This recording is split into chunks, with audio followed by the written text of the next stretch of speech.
کہ بہن نے یہ فرمایا کہ وہ کسی جگہ پڑھنے جاتی ہیں تو وہاں پر قرآنی الفاظ کی شناخت کروائی جاتی ہے، جس کو صیغے نکالنا کہتے ہیں.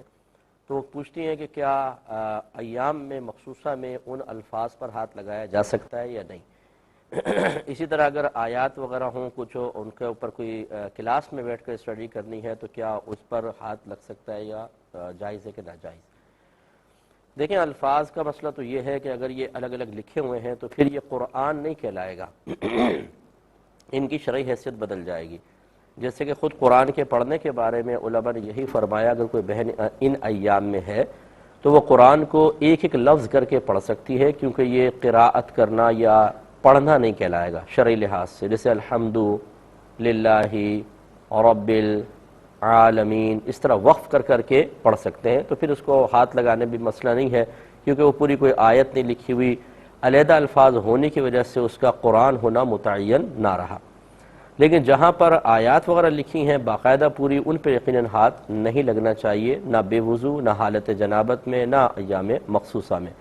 اس کے لیے بہتر تو یہ ہے کہ اگر ایسا کوئی موبائل ہے کہ جس میں قرآن پاک وغیرہ آپ نے ڈاؤن لوڈ کیا ہوا ہے تو اس کی اسکرین پر ہاتھ لگنے میں کوئی حرج نہیں ہے، ہم اس کی اجازت دیتے ہیں، کیونکہ کوئی ڈیٹا وغیرہ کوئی نقوش کی شکل میں بظاہر آپ کے سامنے نہیں ہے، وہ اندر ایک پکچر فارم میں ہے، اور اس کا جو شیشہ ہے اوپر ایسا نہیں ہے کہ اس پہ ابھرا ہوا ہے اور ہمارا ہاتھ براہ راست اس ڈیٹا پہ لگ رہا ہو، تو اس لیے اس کی اسکرین پر ہاتھ لگانے میں کوئی مسئلہ نہیں ہے.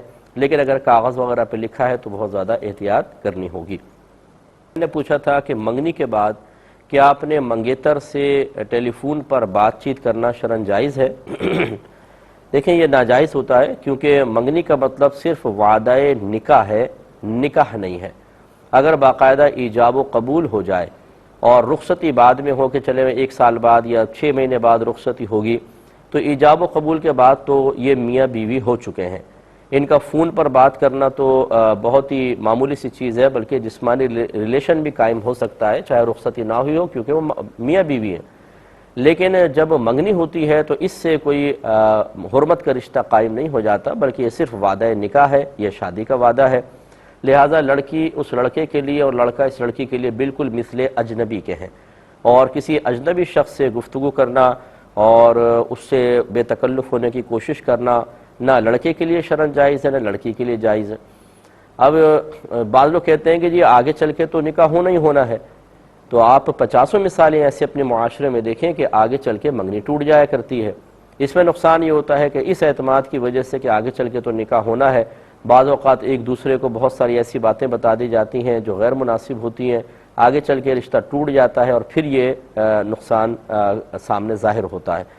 اور اسی طرح میں تو چونکہ یہ اس فیلڈ کا آدمی ہوں اور لوگ مجھ سے بہت سارے کویسچنز کرتے ہیں، اپنے مسائل بتاتے ہیں. بعض اوقات ایسا بھی ہوا ہے کہ دونوں نے فون پہ بات شروع کی اور کوئی بات لڑکی نے تلخی والی کر دی یا لڑکے نے کر دی، اس پہ تھوڑا جھگڑا بڑھا اور اتنی نفرت پیدا ہوئی کہ منگنی توڑ دی گئی. اس لیے خلاصہ کلام یہ ہے کہ منگنی ہو جانے کے بعد شرعاً بالکل جائز نہیں ہے کہ ایک دوسرے سے گفتگو کریں، شادی کا انتظار کرنا چاہیے. ایک ہی کسی نے کویسچن کیا ہے کہ صحیح لفظ کیا ہے، استغفار ہے یا استغفار ہے؟ دیکھیں صحیح لفظ ہے استغفار.